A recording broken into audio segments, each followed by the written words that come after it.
Ողջույն սիրելի հայրենակիցներ, եթերում Անտապանն է։ Եվ այժմ մենք զրուցելու ենք հանուն Հանրապետության կուսակցության նախագահ պարոն Արման Բաբաջանյանի հետ։ Ողջույն եմ պարոն Բաբաջանյան, շատ ուրախ եմ, որ ժամանակ եք գտել եւ տրամադրել եք ձեր ժամանակը մեզ։ Այս գիշեր սպանվել է Փարաքյար համայնքի ղեկավարը։ Ինչ է կատարվում Հայաստանում ըստ ձեզ։ Նախ ինքնին ընդդիմադիր խոշորացված համայնքի ղեկավար Վալոդիա Գրիգորյանի սպանությունը ուղիղ մարտահրավեր եւ սպառնալիք է մեր պետականությանը, որովհետեւ դրան նախորդել են բազմաթիվ իրադարձություններ եւ պատկան մարմինները, ներքին գործերի նախարարության համապատասխան ստորաբաժանումները, ազգային անվտանգության ծառայության կառույցները օպերատիվ պիտի թույլ չտային, որպեսզի բանը հասներ սրան։ Սա նշանակում է, որ մեր պետական կառավարման մարմինները պատշաճ վիճակում չեն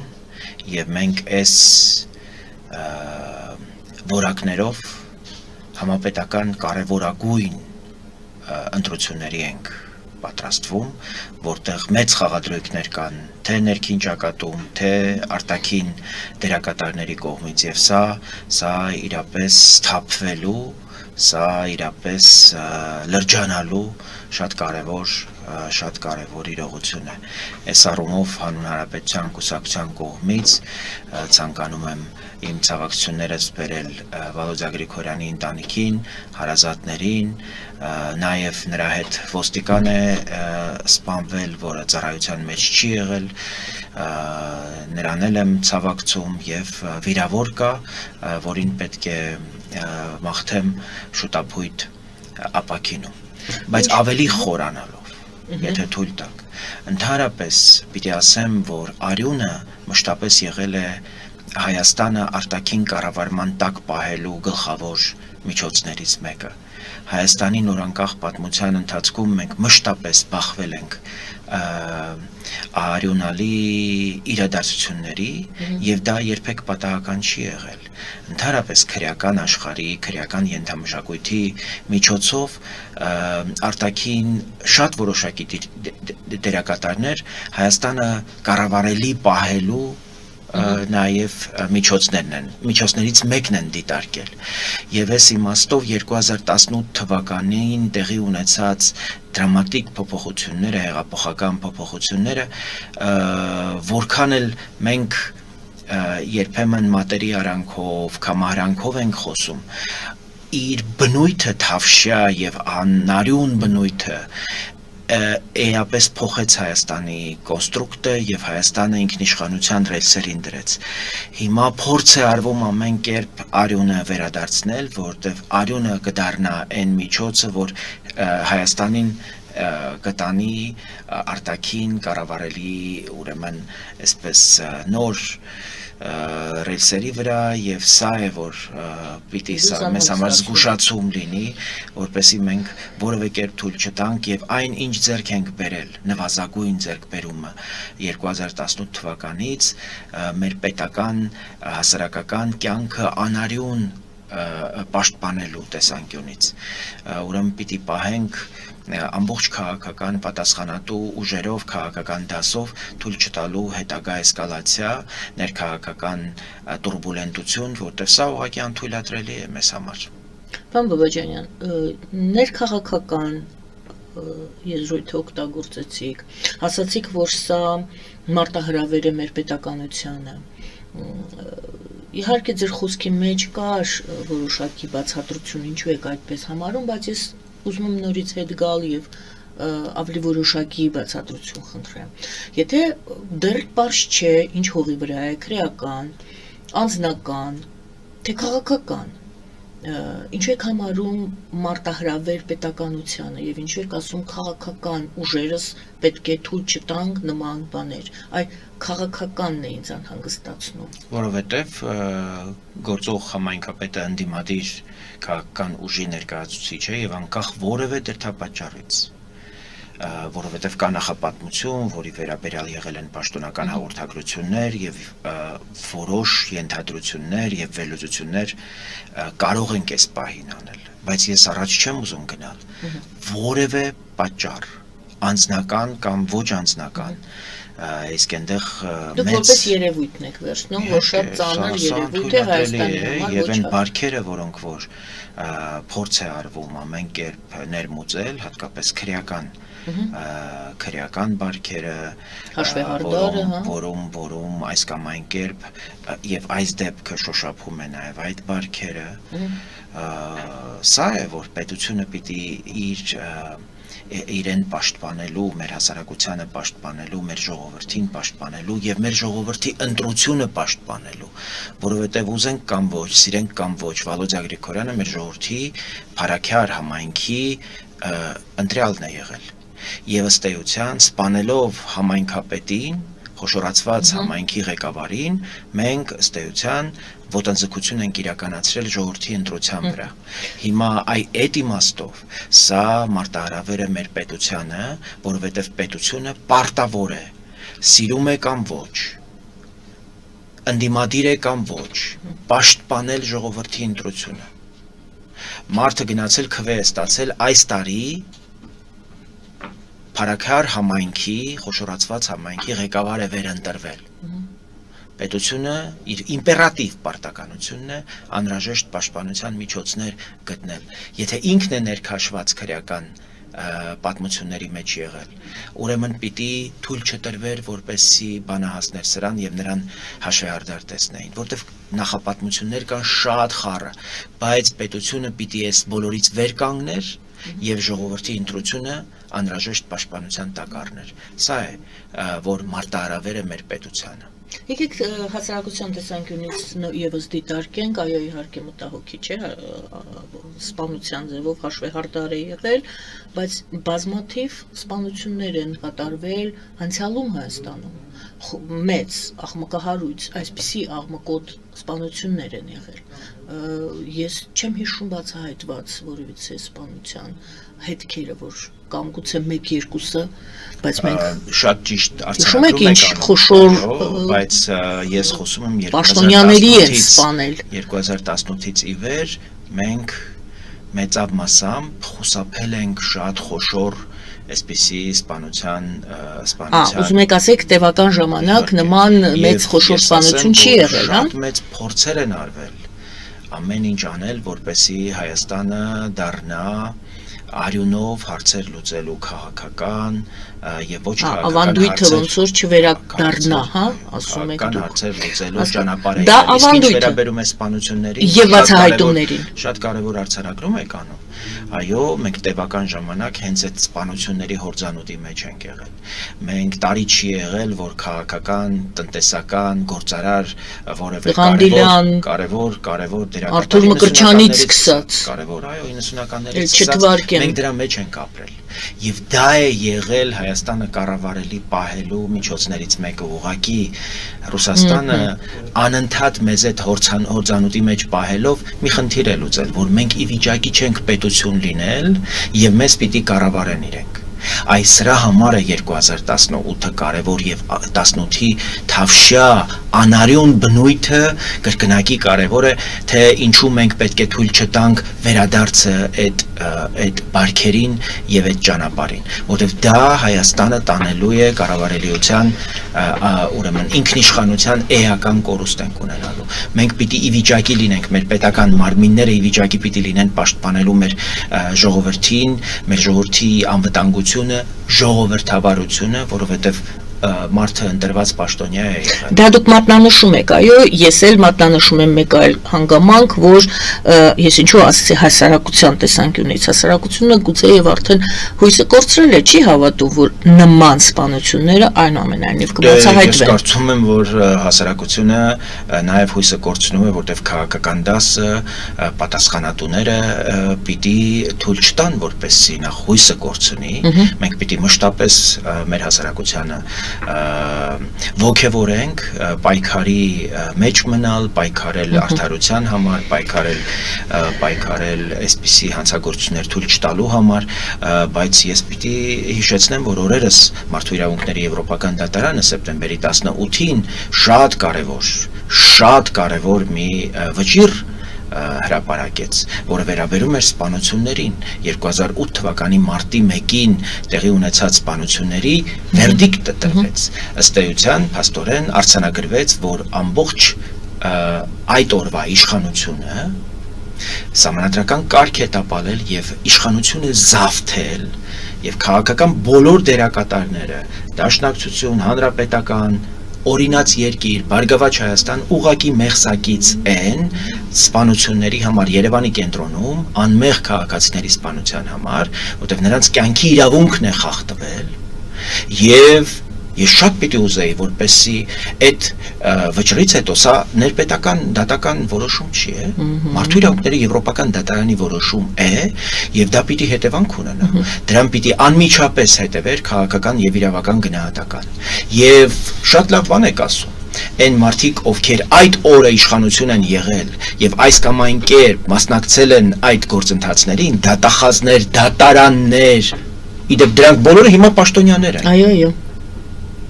Այսինքն մարդիկ, ովքեր ուղիղ մեղսակցություն ունեն Երևանի կենտրոնում անմեղ քաղաքացիների սպանության մեջ, այսօր շարունակում են պաշտոնավարել։ Այսինքն անհետևանք է։ Իհարկե։ Հետևանք։ Եվ եթե մենք այս քաղաքական ուժերին եւ այս քաղաքական անհատներին Ռոբերտ Քոչարյանի եւ Սերժ Սարգսյանի գլխավորությամբ դուրս չենք դնում քաղաքական գործունեությունից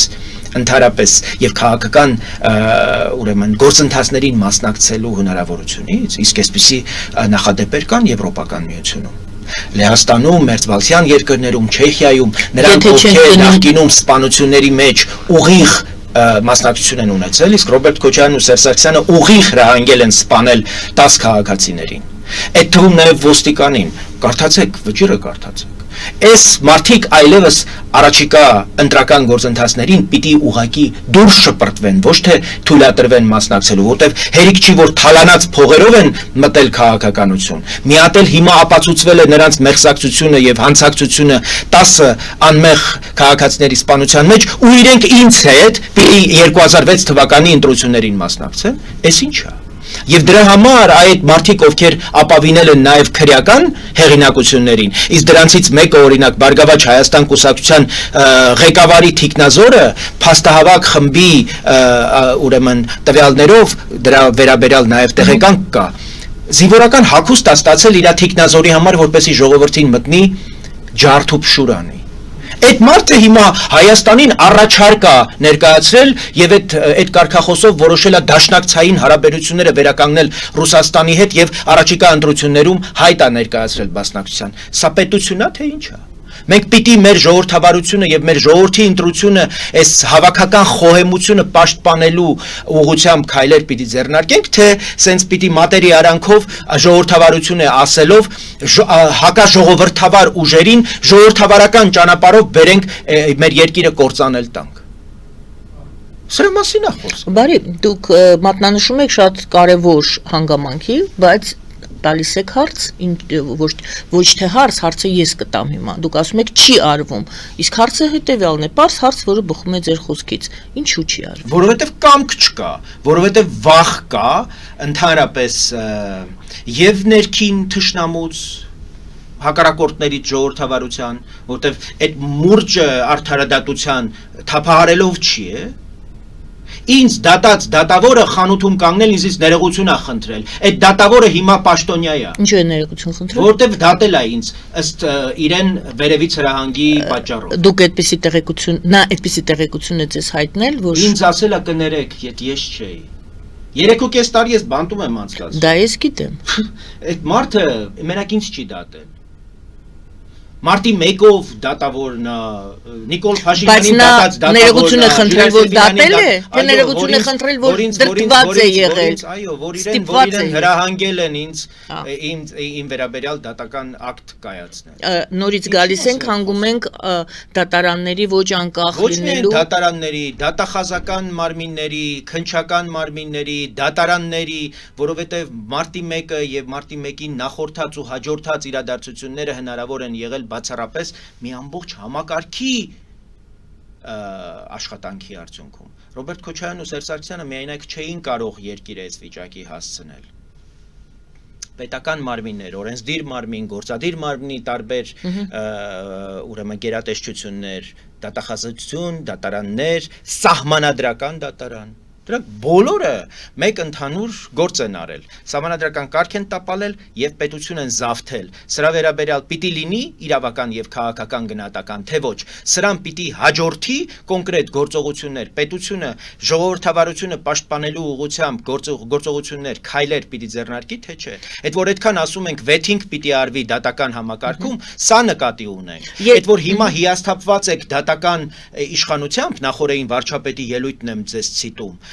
Դրան պիտի նախորդեին շատ որոշակի գործընթացներ, ես ազգային ժողովում դրա մեծագույն ջատագովն եմ եղել եւ ձեր պաշտոնյաները, այդ թվում նաեւ արդարադատության նախարարը սահմանադրություններ վկայաբերում որպես գլխավոր մեղավոր, որ մենք չենք կարող այս սահմանադրությամբ, գործող սահմանադրությամբ վեթինգ անել։ Ես էլ ասում եմ, որ կարող էինք եւ ձեր մյուս պաշտոնյաները, բարձրագույն դատական խորհրդի անդամության տեխնացու Դավիթ Խաչատրյանը, Գագիկ Ջահանգիրյանը եկել էին ազգային ժողով եւ ապացուցում էին, որ գործող սահմանադրությունը ոչ մի խոչընդոտ չի ստեղծում դատական համակարգը մաքրելու, զտելու համար։ Եվ ունենք այս խայտարակ դատական համակարգը, այս դատական համակարգով մենք ոչ պետություն կլինենք, ոչ ներդրումներ կունենանք, ոչ էլ կկարողանանք այնպիսի ահռելի հնարավորություններից օգտվել, ինչպիսին օրինակ օգոստոսի 8-ի պայմանավորվածություններն են եւ այն ահռելի հնարավորությունները, որոնք բացվել են մեր պետության առաջ եւ մենք որպես քաղաքական դաս մի խնդիր ունենք երկրում ստեղծել պայմաններ քաղաքական, տնտեսական,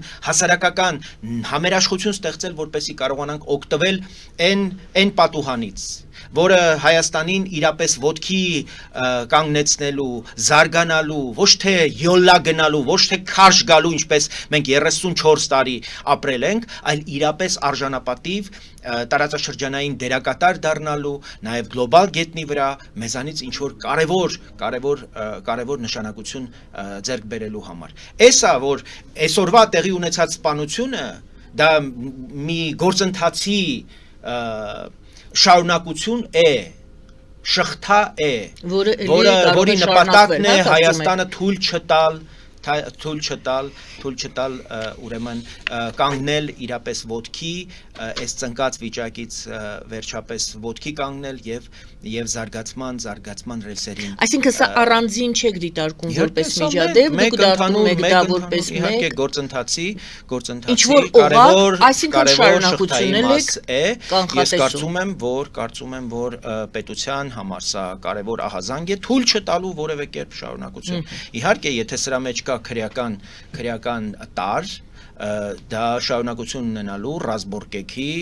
նոր պատուհան է բացում։ Մի ճյուղավորման շարունակության Ես ուղղակի զգուշացնում եմ, որ սա կարող է շարունակություն ունենալ եւ պետության ուղղակի պարտականությունն է եւ մենք պիտի աչքաթող չանենք, որտեղ տեղի են ունեցել շատ կարեւոր դրան նախորդած իրադարձություններ։ Եվ սա նաև մեր իրավապահ համակարգի բաց թողումն է։ Տեղի են ունեցել կրակոցներ նույն համայնքում, նույն վայրում, որտեղ այսօր սպանությունն է տեղի ունեցել, այդ նույն բնակավայրում եւ ազգային անվտանգության ծառայության, ներքին գործերի նախարարության համապատասխան ստորաբաժանումները դատախազությունը պիտի պատշաճ ուշադրության տակ պահեին այս համայնքը, որտեղ հասկանում ենք, որ համայնքապետը ունեցել է այսպիսի ստվերային քրեական որոշ ուրեմն հակումներ եւ կապեր եւ դա շատ կոնկրետ դրսևորվել է մի շարք այսպես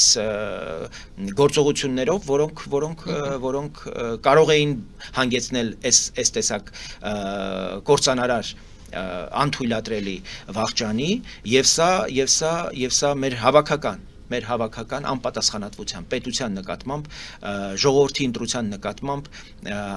ուրեմն հավաքական անպատասխանատվության վերաբերմունքն է։ Ես կցանկանայի շարունակել իհարկե այս թեման, այդ ինչու թեման, ինչու չի մաքրվում այդ ամբողջ համակարգը, որտեղ կամք չկա։ Երեք դեպք ես նոր դուրս բերեցի, բացի կամք չկա, պատկերացում չկա, այո, որտեղ քաղաքականությունը օլիգարխիան շարունակում է այս կամ այն կերպ։ Հարցնում եմ ես։ Այո, միանշանակ, ասեմ, որ եւ եթե մենք չկան եւ սերտաճածությունը, դրանք տարբեր կամք չկա, որ այդ սերտաճած այդ իրողությունը թույլ չտանք։ Որովհետև մենք հասկանում ենք, որ քրեական աշխարհը մշտապես փորձում է սողոսկել քաղաքականություն եւ ազդեցություն ունենալ քաղաքականության վրա։ Եվ պիտի ասեմ, որ դրանց հաջողվում է։ Մերթ ընդ մերթ ժամանակ առ ժամանակ դրա համար իհարկե անպագորգոր հայտարարություններ են արվում, մուրճեր են թափահարվում, որ թույլ չենք տա եւ այլն, բայց ես ձեզ ասեմ, որ դատական համակարգի, դատախազական համակարգի ասերտաճումը քրեականների հետ, մենք դատավորներ ունենք, որոնք քրեական աշխարհի հետ ուղիղ նստում հաց են ուտում։ Դատավորներ ունենք, Վճռաբեկ դատարանի դատավոր ունենք, թող գնան պարզեն։ Դատավորները քրեական աշխարհի հետ ունեն եւ իրենք խոսում են գողական լեքսիկոնով։ Բա ինչ եք ուզում, բա այդ պիտի լինի։ Բա այդ դատավորը միջև հիմա որ դատական համակարգումը մեր ամենաթողության պատճառով է, որտեղ մենք կամք չենք ունեցել այդ դատավորին ուղղակի զտելու եւ դուրս շպրտելու դատական համակարգի։ Ինձ հետաքրքիր մենք հետաքրքիր էին։ Որպես քաղաքական դաս։ Ես որպես ազգային ժողովի падգամավոր նախորդ գումարման, այսօրվա ազգային ժողովը, որը չգիտեմ ինչով է զբաղված, ամեն ինչով բացի պետության AS կարիքների մասին բարձրաձայնելը, որ գողփիսո եւ չգիտեմ ինչ կատու ասելով առաջ են գնում 5 տարի ուղիղ։ Լավ, դա մի թեմա մենք դիտարկեցինք, բայց այս շաբաթ կամ նախորդ շաբաթվա վերջում դուք այցելել եք մի շարք մարզեր եւ եւս այդպիսի մտահոգիչ ասեմ, զայրացած ասեմ, գրառումներ եք արել ձեր տեսածով, որտեղ եք եղել, ինչ եք տեսել, ինչն է ձեզ մտահոգել։ Մենք առաջիկայում մոտ 50 բնակավայրեր ենք պատրաստվում լինել, պլանավորում ենք առաջիկայում Հրազդանում եւ Գյումրիում լինել ամսի 26-ին Հրազդան, ամսի 29-ին Գյումրի, դրան նախորդել են այցեր Վարդենիս, Ապարան եւ Չարենցավան համայնքներ եւ պիտի ուրախությամբ նշեմ, որ առաջին անգամ մեր հանդիպումներում ըստ էության անվտանգության առնչվող հարց չի բարձրանում։ Մարդիկ իսկ մենք ավելի շատ գնում ենք լսելու ոչ թե խոսելու։ Սոցիալական կենցաղային հարցերը բայց անվտանգության մասին մարդիկ չեն խոսում եւ սա շատ լավ է։ Նշանակում է, որ անվտանգության մասով մեծ հաշվով, օրինակ Վարդենիս համայնքում կարծում եմ, որ սա մեծ ձեռքբերում է։ Բայց եթե մենք անվտանգությունը չենք կարողանում կապիտալիզացնել մարդկանց բարօրությունը, մարդկանց կյանքը փոխելու, մարդկանց կյանքի որակը փոխելու, ինչի համար է այդ անվտանգությունը, ինչի համար է խաղաղությունը, եթե մենք չենք կարողանում հույս բերել ապրելու այն բնակավայրեր, որոնք ընդամենը 3 տարի առաջ թշնամու ուղիղ նշանառության տակ էր։ Մարդիկ չեն վախենում օրինակ այս պահին ադրբեջանցիների առաջխաղացման այդ փաստից, որովհետև Վարդենիսի հատվածում նրանք դիրքավորվել են այն հատկապես հատվածներում, որոնք այն դիրքերում, որոնք վերապահվել էին ռուսներին։ Ռուսները հանձնել են ադրբեջանցիներին եւ դուրս են եկել։ Մեր տարածքում գտնվող դիրքերի մասին է խոսքը։ Բայց դա ավելի մեծ վտանգ չի պարունակում այս պահին, քան այն հարցերը, որոնք բարձրացրին մեզ վարդենիսցիները, եւ իդեպ ասեմ շատ նաեւ ընդհանրական նույն հարցերը Ապարանում եւ Չարենցավանում էին բարձրացնում։ Մենք ամենաթող վիճակ ունենք եւ տպավորություն է, որ Երևանում մեծ բաներից խոսելու ժամանակ կա, բայց այս կարևոր միկրո հարցերի մասին մենք ժամանակ չունենք խոսելու։ Դե ես ձեզ կոնկրետ օրինակ բերեմ։ 10,000 դրամով աշխատատեղ, եթե մենք Վարդենիսում առաջարկում ենք, աշխատող չկա, օրը 10,000 դրամ։ Բայց Վարդենիսին գալիս է Երևան, 10,000 դրամով աշխատում է։ Հարց, ինչու։ Որովհետեւ Վարդենիսում մենք չունենք կյանքի համար նորմալ պայմաններ եւ մարդը 10,000 դրամը ծախսելու, վայելելու հնարավորություն չունի Վարդենիսում։ Եվ արդյունքում գիտեք ինչ է ստացվել, որ Վարդենիսում հրամանատարական կետերից մեկը կառուցում են Շարմ էլ Շեյխից բերված ինչ որ արաբներ։ 10,000 դրամով օրը։ Բայց այդ 10,000 դրամով աշխատող Վարդենիսին Երևան է եկել եւ Երևանում շինարարությամբ է զբաղված։ Այս հարցերի մասին մենք պատրաստ ենք խոսել, որտեղ Վարդենիսից այս պահին ավելի շատ բնակիչ կա Երևանում, քան Վարդենիսում։ Վարդենիսցիները հիմա տեղափոխվել են խմբերով Երևան եւ զբաղվում են շինարարությամբ։ Երբ մենք ահռելի անելիքներ ունենք եւ աշխատանքներ ունենք Վարդենիսում։ Վարդենիսում 16 ուրեմն ձեռնարկություն է եղել խորհրդային տարիներին եւ ոչ մեկ գործարկելու ուղղությամբ աշխատանք չի տարվել։ Կներեք, ես ուզում եմ 4 դպրոց կա այսօր, որի վերաբերյալ պետք է որոշում կա, որ պետք է վերակառուցվեն, բայց 4-ի կարիքը չկա, պարզվում է այնքան քիչ են աշակերտները, խոսում են, որ 2-ը բավարար է, բժիշկ չկա, ես ուզում եմ ընթերցեմ, կներեք, շատ լավ դիպուկ գրել եք դուք, ես ձեր Facebook-յան էջից եմ վերցրել, Վարդենիսում, ընդ որում ասում եք Հայաստանի քաղաքներում, գյուղերում մենք բախվում ենք նույն իրականությանը, այս նույն իրականությունը հիմա տեսնենք, Վարդենիսում մարդիկ ապրում են առանց հիվանդանոցի, իսկապես, այո, առանց դե բժիշկների, մարդիկ ասում են, որ գնացեք Մարտունի, որտեղ բժիշկ չկա, բժիշկները չեն գնում Վարդենիս, որովհետև պետությունը պիտի ունենա հստակ ռազմավարություն։ Մարդկանց, ովքեր որ դիպլոմ են ստանում, պետքա նրանց դիպլոմ չտալ, մինչև իրենք չգնան օրինակ պրակտիկա չանցնեն Հայաստանի սահմանամերձ բնակավայրերում։ Ժամանակին խորհրդային տարիներին այդպես էին արվում։ Բայց ինչպես պիտի անենք, Վարդենիսի բնակիչները պիտի զրկված լինեն նորմալ պատշաճ բուժօգնությունից, ասում են գնացեք Մարտունի։ առ այսօր փաստորեն։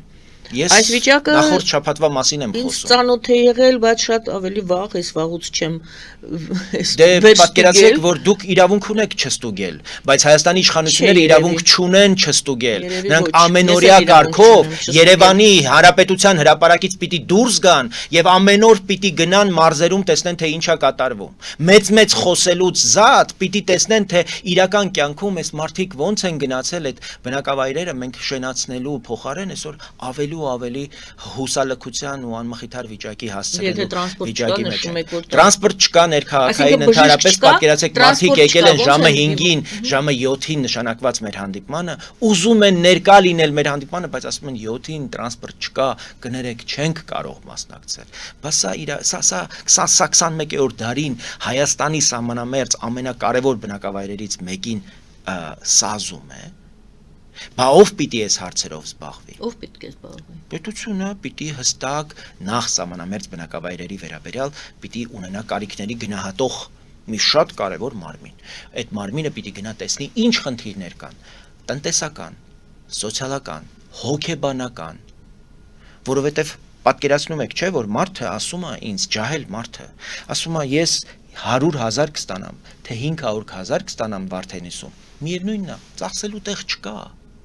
Որովհետև ոչ սրճարան կա, ոչ ռեստորան կա, ոչ աղջկա հետ հանդիպելու մի նորմալ վայր կա։ Բայց մարդը այդ փողը որտեղ ծախսի։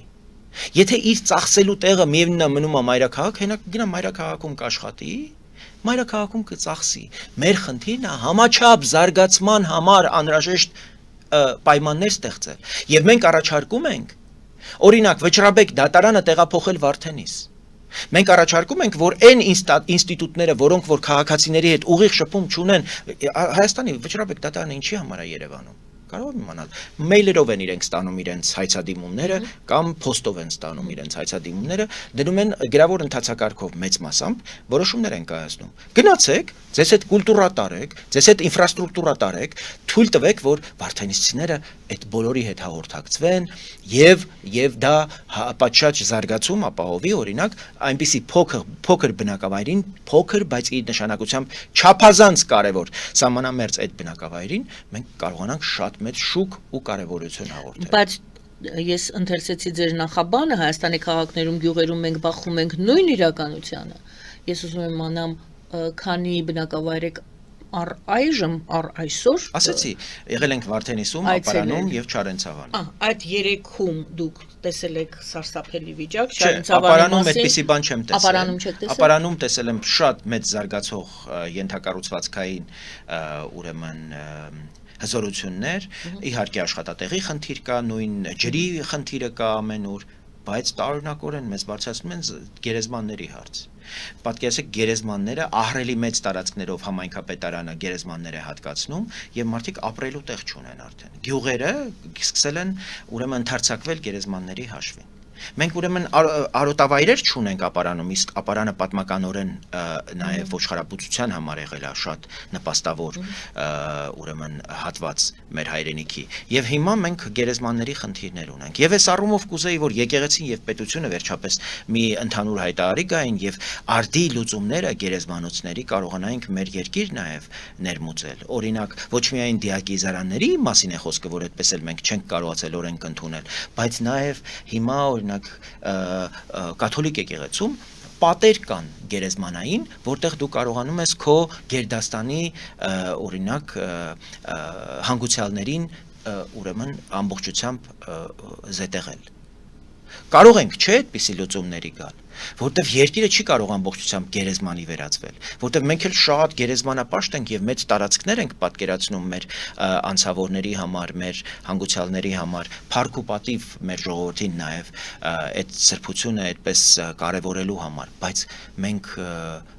մեր երկիրը ապրելու համար է, մենք ապրողների համար պիտի ջանք գործադրենք եւ մեր հայացքը պիտի ապագային ուղղված լինի։ Օրինակ, այսպիսի հարցեր, որոնք գիտեք ես երբեք չեմ լսել, որ մարզպետը, համայնքապետը այս հարցերին անդրադառնան։ Եվ մենք չէ, որ պիտի գնանք օրինակ այս հարցերը բերենք։ Ես կարծում եմ, որ նաեւ մենք հիմա տնային աշխատանք ենք կատարում միջև յուրաքանչյուր համայնք գնալը ուսումնասիրում ենք այն բոլոր հարցերը, որոնք որ միջազգային կազմակերպությունների կողմից, մամուլի կողմից բարձրացվել են մինչև օրս եւ զարհուրում ենք այդ խնդիրների առատությունից։ Եվ տարօրինակորեն ասեմ ձեզ, վարչապետը այցելում է այդ նույն համայնք, նույն մարզպետարան, մենք չենք լսում, որ մարզպետին, ընդհանրապես վարչապետին այդ հարցերը բարձրացվեն, որտեվ կարծես ֆիլտրում են, հանկարծ վարչապետին վատ հարցեր չտան, վարչապետը հանկարծ չիմանա իրականության մասին, բայց սրա մասին չի եղել, չէ՞, Հայաստանում փոփոխություններ անցկացնելու, փոփոխություններ իրականացնելու խոստումը։ Մարդիկ պիտի ավելի հասանելի, մարդկանց խնդիրները ավելի մատչելի, ավելի հասանելի պիտի լինեն իշխանությունների համար, նրանց համար, ովքեր անպագորգոր ու վերամբարձ խոստումներ են տալիս։ Այս հանգամանքը եւ առաջին Գամ Չարենցավանին, լավ, Չարենցավանում էլ մի խայտարակ իրողություն, պատկերացրեք, ուրեմն իրենք ունեն մի զբոսայգի, որը 20 տարի առաջ ինչ որ մի նախկին падգամավորի ԲՀԿ-ական падգամավորի են հանձնել, այնպիսի պայմաններով են հանձնել, տվել են որ բանանի սպոսայգին բարեկարգի ոչ մի լումա չի դրել 20 տարի շարունակ հիմա դա դարձել է քաղաքի կենտրոնում գտնվող սպոսայգին դարձել է 20 տարով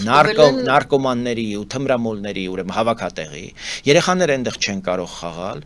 մարդը ոչ մի բան չի արել համայնքն էլ ջանք չի գործադրում հետ վերցնի այդ այգին եւ բարեկարգի ու Չարենցավանում խոսում են օրինակ Արմավիրի զբոսայգու մասին, Արմավիրի բարեկարգ վիճակի մասին, այդ մարդիկ կարոտ են։ Իսկ բայց դուք հիշում եք, չէ՞ Չարենցավանը ինչ զարգացող քաղաք է եղել, ինչպիսի ձեռնարկություններ են այնտեղ հիմնվել եւ դրա շուրջ քաղաքն է վերջապես կազմավորվել։ Այդ մարդիկ դա եղել է շատ լուրջ արդյունաբերական ձեռնարկություններով Հայաստանի եւ ոչ միայն Հայաստանի ամբողջ խորհրդային միության համար կարևոր նշանակություն ունեցող ձեռնարկություններ կան այնտեղ մինչ օրս էլ դրանցից ոմանք շահագործվում են բայց դրանք դեռևս կարծում եմ մենք այդ ուղղությամբ եւս այ կարիքների գնահատման մասին որ ասում եմ շատ կարևոր է որ տեսնենք թե որտեղ ինչ պոտենցիալ կա Պարոն Բաբաջանյան դուք դա անում եք որովհետեւ նաեւ դուք տարիներ ի վեր լրագրողական աշխատանք եք կատարել ձեր բնույթով դուք պրպտում եք եւ գտնում եք պրոբլեմատիկ հանգույցները կառավարության տեսանկյունից տեսնենք իշխանությունների ճիշտ է մեր վարչապետը եւս այդ կարողությունները պետք է որ ունենա բայց դուք ասում եք ֆիլտրում են ինֆորմացիան իրան դա նշանակում է մեր իշխանությունները չեն կառավարում չեն կարողանում կառավարել իմ համոզմամբ բավարար չափով պատկերացում չկա խնդիրների խորության խնդիրների բնույթի եւ նաեւ քաղաքական կամք չկա թե ինչ կերպ պետք է այս խնդիրները հաղթահարվեն եւ լուծվեն ես ընդհանուր առմամբ կոմպետենցիայի պակաս եմ տեսնում կառավարման կոմպետենցիայի գիտելիքի հմտությունների որոնք բերում են վախեր բերում են գիտելիքի պակասը բերում է վախն էլ իր հերթին բերում է այնպիսի քայլերի որոնք ֆիլտրում են թույլ չեն տալիս որպեսզի խնդիրների մասին ամբողջական պատկերացում կազմի գործադիրի ղեկավարը եւ համապատասխան որոշումներ կայացնի դե գործադիրները երևի ասում է այդ սոցիալական հարցերը կոմպետենցիայի գրագիտության գիտելիք ունեցող կառավարիչների պակաս ունենք բոլոր ոլորտներում, բոլոր ասպարեզներում։ Եվ այս ուղղությամբ, այո, ես կարծում եմ, որ ժամանակ կվերցնի, որպեսզի մենք այդ գիտելիք ունեցող կառավարիչներին ունենանք, բայց ես քայլեր չեմ տեսնում, որ մենք այս պահին օրինակ այդպիսի որոշում ենք կայացրել, որ 3 տարուց մենք այստեղ ուղարկում ենք մարդկանց սովորելու, օրինակ կառավարման ակադեմիա ենք ուղարկում եւ 10 մարզպետի հարց կկարողանանք 3 տարի հետո լուծել։ Մենք եթե այսօր այդ հարցը չենք լուծում, 3 տարի հետո ավելի վատ փոսի մեջ ենք հայտնվելու, ավելի խորը փոսի մեջ ենք հայտնվելու։ Սա է խնդիրը, որ մենք արագ պիտի արթնանանք եւ սա չպիտի թույլ տանք։ Եվ սա հետևանք է նաեւ քաղաքական այս իրականության, այն իրականության, որ տեղ ունի խորհրդարանում այս հարցերի մասին չի խոսվում։ Այս ինչ որ ես գնում անում եմ որպես առանձին քաղաքական ուժ, պիտի անեն ինստիտուցիոնալ ընդդիմադիրները, ովքեր խորհրդարանում մանդատ են ստացել եւ պետությունից փող են ստանում իրենց քաղաքական ուժերը պահպանելու համար։ Ինձ աջակցում են իմ հետևորդները, իմ քաղաքական ուժին հավատացող գործարար շրջանակները, բայց կներեք, պետությունից փող եք ստանում, բարի եղեք վերադարձնել ձեր ունեցած մանդատը այն հնարավորություններով, որոնք որ ձեզ տրվել են եւ այն մանդատով, այն իշխանությամբ, որ ձեզ քվեարկել է մեր ժողովուրդը 2021 թվականին։ Այ պորտաբույծ պարազիտներ ինչով եք զբաղված։ Հոնդիմադիր լինելը մենակ հայոյելով ու անվանարկելով չի։ Գնացեք այս խնդիրները բերեք ազգային ժողով եւ մարդկանց այս միկրո խնդիրներին լուծում տվեք։ Չի կարելի այսպես շարունակել եւ ամեն օր ուղակի ամեն ինչ անել, որպեսի պատերազմը իրականություն դառնա, այդ չի էլի ձեր հիմնական գործառույթը, որովհետեւ մենակ պատերազմ երազելով քաղաքական օրակարգ հնարավոր չի սպասարկել եւ առաջ տանել։ Ինչը անում են շատ որոշակի քաղաքական ուժեր, նրանք ովքեր խորհրդարանում են եւ նրանք ովքեր սպասարկում են նրանց ովքեր խորհրդարանում են։ Շնորհակալ եմ, գովազդենք հայտարարում եթերում, սիրելի հայրենակիցներ, մնացեք մեզ հետ, ուղիղ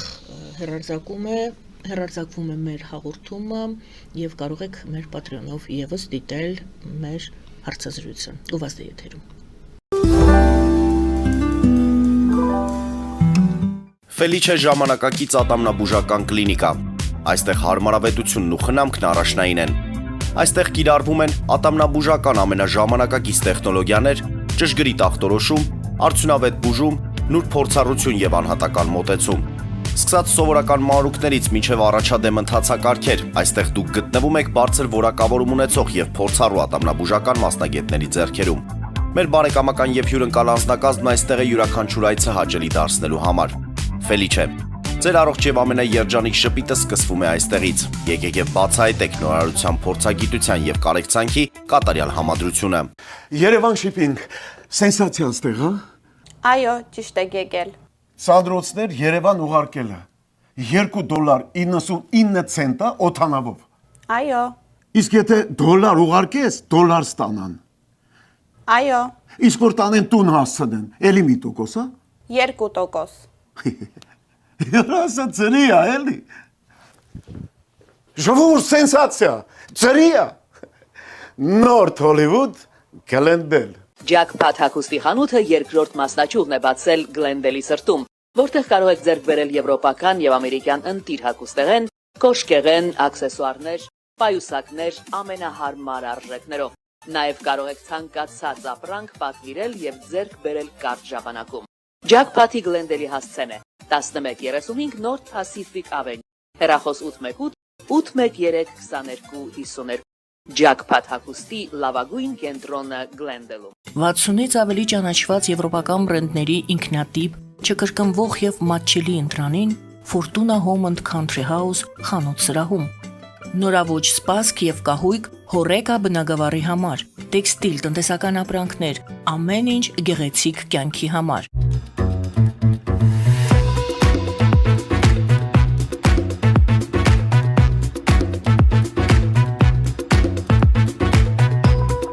Արարատ ռեստորան, ընտանեկան եւ ընկերական ժամանցի լավագույն հասցե, սիրված արտիստներ, հյուրընկալ մթնոլորտ, հարուստ ճաշացան, անմահական խորտիկներ, Արարատ ռեստորան, հասցեն անփոփոխ, սիրով սպասում ենք ձեզ։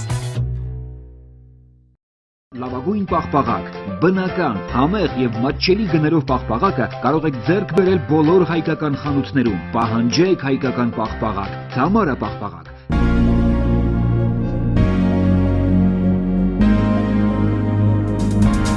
Տպագրեք ձեր գիրքը Նոյան տապան տպագրատանը, ինչպես նաև թերթեր, ամսագրեր, բուկլետներ եւ այլն։ Հասցեն քաղաք Երևան, Իսահակյան 28 առաջին հարկ։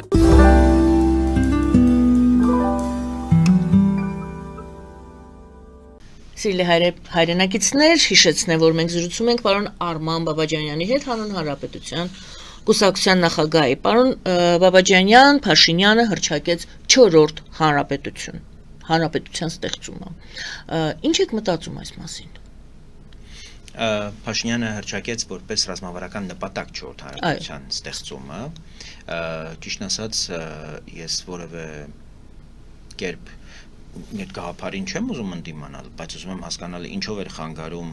Հայաստանի 3-րդ հանրապետությունը օրինակ պայքարելու այն հանցավոր իրականության դեմ, որի արդյունքում այսօր սպանություն ունեցանք։ Ինչ էր խանգարում դատական համակարգը օրինակ զտել 3-րդ հանրապետությունը։ Գործող սահմանադրությունն էր խանգարում, իրավակարգն էր խանգարում, օրինակ ինչ պիտի փոխի մեր կյանքում 4-րդ հանրապետությունը, որ մենք ի վիճակի չենք եղել անել 3-րդ հանրապետության։ Ասում են նոր հանրապետություն է, նոր Հայաստան ենք կառուցում, նոր մտածողություն պետք է սերմանենք, եթե ոչ նոր նախընտրական նաև նոր սահմանադրություն։ Նախընտրական հնարքներ են, այո, նոր սահմանադրության հետ կապված կխոսենք, կարծում եմ, որ դա անհրաժեշտություն է մեր երկրին եւ դրա մասին հայտարարվել է դեռ նախորդ սահմանադրության ընդունման պահից սկսած 2015 թվականին, բայց կարծում եմ մեր երկրի խնդիրները լուծելու համար հանրապետության համարները չեն կարևոր, այլ գիտակցումը, միտքը, գիտելիքը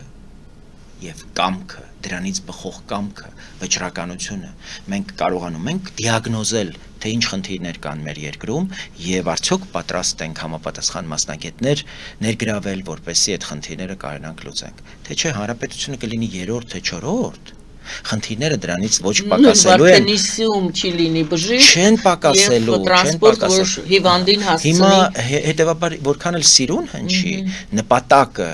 որպես ռազմավարական նպատակ հնչեցնելու 4-րդ հանրապետության, այդ խնդիրները շարունակում են Իսկ այդ մնալ։ նոր մտածողությունը ինչ է, ինչ է կարծում։ Նոր մտածողությունը, գիտեք, ես հասկանում եմ, որ Հայաստանում եւ տարածաշրջանում ահռելի տրանսֆորմացիաներ են, նոր մտածողություն, օրինակ պատրաստ լինել խաղաղությամբ ապրելու հարևանների հետ։ Պատրաստ լինել նոր իրավիճակի մի բան, որ մենք պատմականորեն նորագույն պատմության ընթացքում երբեք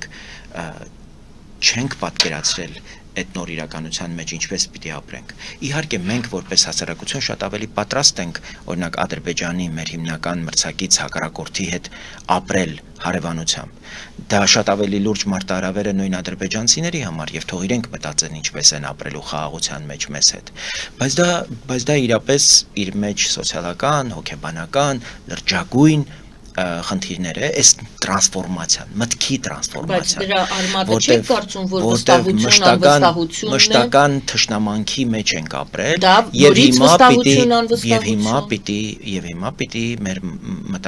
մտքերը, մեր միտքը պատրաստենք այդ նոր կոնդիցիային, նոր պայմաններին։ Իհարկե վստահության ամրապնդմանն ուղղված քայլեր պիտի լինեն եւ օգոստոսի 8-ը դրա համար կարևոր հող է ստեղծել, որպեսզի եւ Հայաստանում եւ Ադրբեջանում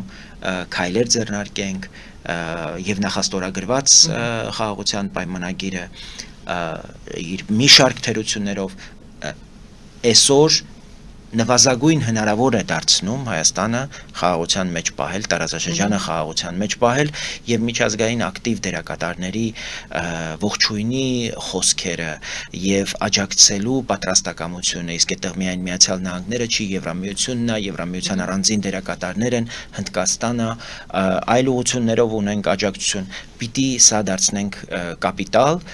եւ դա նյութականացնենք, մոնետիզացնենք, բարիք դարձնենք մեր երկրի համար, մեր երկրի առողջացման համար, մեր երկիրը առաջ տանելու համար։ Սա իրապես լրջագույն մարտահրավեր է եւ տեսնում ենք ներքին քաղաքական կյանքում ինչպիսի արձագանքներ կան, թույլ չտալու, որպեսզի խաղաղությունը իրականություն դառնա, որովհետեւ շատերի համար, իսկ նրանք հրապարակայնորեն խոսում են, խաղաղությունը ընդհանրապես քաղաքականությանը հրաժեշտ տալու ուրեմն վերջնականապես քաղաքականության դուռը փակելու միջոց է դառնալու եւ մարդիկ անթակույց ասում են այո մեզ պատերազմ է պետք այո մեզ ինչներից է պետք է խաղաղությունը օրինակ եւ ինչի համար ենք մենք ապրում եթե չենք պատերազմում դաշնակցության առաջնորդն է խոսում հանրապետական ինչ որ կարկառուններ են խոսում որտեղ պատերազմը նրանց համար միակ միջոցն է նախ իրենց ռևանշը ապահովելու եւ իրենց իշխանավարումը ընդհանրապես շարունակելու եւ մենք հասկանում ենք որ նրանք հովանավորվում են Ռուսաստանի կողմից եւ հասկանում ենք նաեւ որ Ռուսաստանն ու խաղաղությունը ընդհանրապես անհամատեղելի են եւ դրա համար էր նաեւ նախորդ ամիս մեր ակցիան Գյումրիում ռուսական ռազմաբազայի դեմ եւ մենք հասկանում ենք որ եթե մենք իրապես որոշել ենք հասցե եւ անձնագիր ունենալ իսկ դրա մասին նաեւ վարչապետը այս համաժողովի ժամանակ խոսեց որ Հայաստանի Եվրոպական միության անդամակցությունը կարծես կարևոր նպատակ է եւս մեկ անգամ հրճակվում մենք ոչ թե պիտի փորձենք խորացնել եւ ընդլայնել հարաբերությունները Ռուսաստանի հետ այլ Ռուսաստանին հենց հիմա պիտի դուրս դնենք հայ-իրանական սահմանից եթե մենք լուրջ ենք վերաբերում այն պայմանավորվածություններին որ օգոստոսի 8-ին ձեռք ենք բերել Սպիտակ տանը որովհետև եթե ամերիկացիները գալիս են այդտեղ մեզ օգնեն կահավորել եւ ենթակառուցվածքներ կառուցել այդ թրիպի ամբողջ երկայնքով մեկ ինչ են անում այդտեղ ռուս զինվորները եւ գիտեք ինչի են այնտեղ ռուս զինվորները ոչ թե նրա համար որ իրենք հսկում են հայ-իրանական սահմանը այդ սահմանը իրենց համար ԵԱՏՄ Իրան սահմանն է այնպես ինչպես որ հայ-թուրքական սահմանը իրենց համար ԵԱՏՄ Թուրքիա սահմանն է ուրեմն մեր գլխավոր խնդիրն է առաջին հերթին այս սահմանները դարձնել հայ-իրանական եւ հայ-թուրքական սահմաններ եւ մենք պիտի պատշաճ պատրաստվածություն ունենանք այդ սահմանները հսկելու Ամենայն դեպս կարծեմ Ալեն Սիմոնյանն էր ամենայն դեպս իշխանությունները ասացին որ մենք չենք ես մեղմ ձևակերպեմ 102-րդ բազայի հանելու հարց ոնց որ թե չի քննարկվում բայց հայ-ռուսական հարաբերությունները վերաֆորմատավորելու հարց կարծես թե քննարկվում է եւ դրա մասին Նիկոլ Փաշինյանը հայտարարեց Փաշինյանը եւ դուք այսօր մեջ բերեցիք ասեց որ այո կողմնակից ենք որ խորացնենք Ես էլ կարծում եմ որ եթե մենք լուրջ ենք Եվրամիության անդամակցության օրակարգը մեզ համար լուրջ օրակարգ է ուրեմն րոպե առաջ մենք պիտի ԵԱՏՄ-ից դուրս գանք եւ սկսենք ասոցիացման շուրջ աշխատանքները բանակցություններ Եվրամիությանը ներողություն չեն կարող որովհետեւ չկա հարաբերություններ Եվրամիության հետ առանց գործնական բանակցությունների Եվրամիությունը ասում է որ եթե դուք լուրջ եք այս պահին պիտի դուրս գաք ԵԱՏՄ-ից եւ մենք տնտեսական մաքսային ուրեմն նոր հարաբերություններ պիտի հաստատենք մի բան որ մերժել ենք 2013 թվականի սեպտեմբերի 3-ին Հիշում եք տխրահարճակ որոշումը Սերժ Սարգսյանի մեկ գիշերում մենք դարձանք մաքսային միության հիմնադիր անդամ բայց այստեղ իհարկե կրկին քաղաքական կամքի խնդիր կա կրկին կոմպետենցիայի խնդիր կա ես բարձրաստիճան պաշտոնյաների հետ եմ խոսել այս հարցով մեր պատկան գերատեսչությունների ղեկավարները եւ նրանց տեղակալները չունեն համապատասխան կարողություններ եվրոպացիների հետ օրինակ այս հարցերի շուրջ խոսելու Այսինքն մենք դոկումենտ ենք տեղում իսկ դրանք էկոնոմիկան ենթակառուցվածքներ արդարադատություն ներքին գործերի նախարարություն մենք պիտի պատշաճ իդեպ բացառությամբ ներքին գործերի նախարարի պիտի ասեմ որ մենք բոլոր ուղղություններով խնդիր ունենք բոլոր ուղղություններով մնացած խնդիր ունենք եւ սա չափազանց կարեւոր է որպեսզի եվրոպացի նաեւ փորձագետներ հրավիրենք եւ նրանց խնդրենք որպեսզի մեզ պատրաստեն եվրոպացիների հետ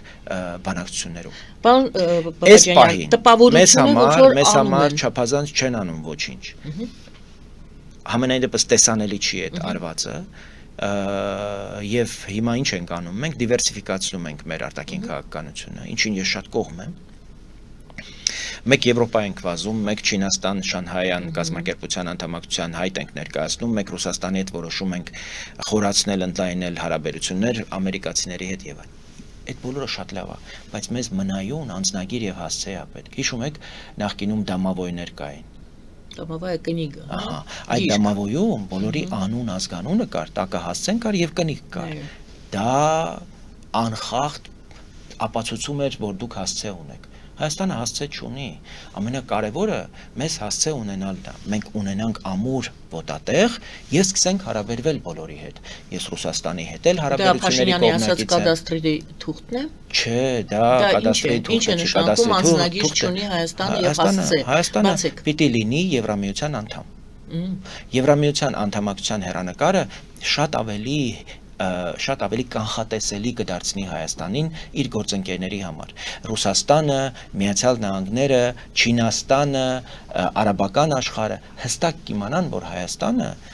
չի խարխափում եւ չի երերում աշխարհակաղակական ուժային կենտրոնների միջև։ Հայաստանը հստակ իր նպատակը դրել է Եվրամիության անդամ դառնալ, բայց միաժամանակ աշխատում է բոլոր ուժային կենտրոնների հետ։ Այսինքն բոլոր ուժային քարտ ունի։ Հեռախոսազանգ ունենք։ Այո, բարև ձեզ։ Կներեք 5 րոպե է մնում, ես տեսնում եմ զանգերը շատ են ներող եղեք։ Այո, լսում ենք ձեզ, բարև ձեզ։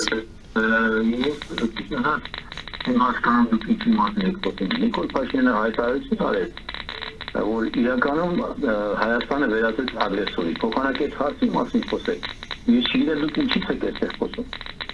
Ագրեսորի թեման դա տարածքների Թրամփի ճանապարհը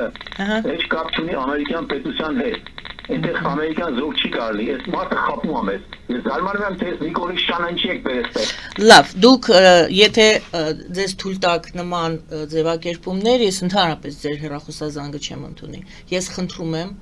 զանգը մենք ուղիղ ենք վերցնում, չենք ֆիլտրում, մենք վստահ ենք, որ քաղաքակիրթ զրուցակիցների հետ ենք խոսում։ Խնդրում եմ հետևեք ձեր բառապաշարին։ Իսկ այն ինչ դուք Այս շատ տարածված է։ Ես Միացյալ Նահանգներից եմ եկել եւ Միացյալ Նահանգներում թույնը եւ ատելությունը ընդհանրապես Հայաստանում տեղի ունեցող իրողություններին ուղղակի այս անգամ ինձ համար զարմանալիորեն շատ էր։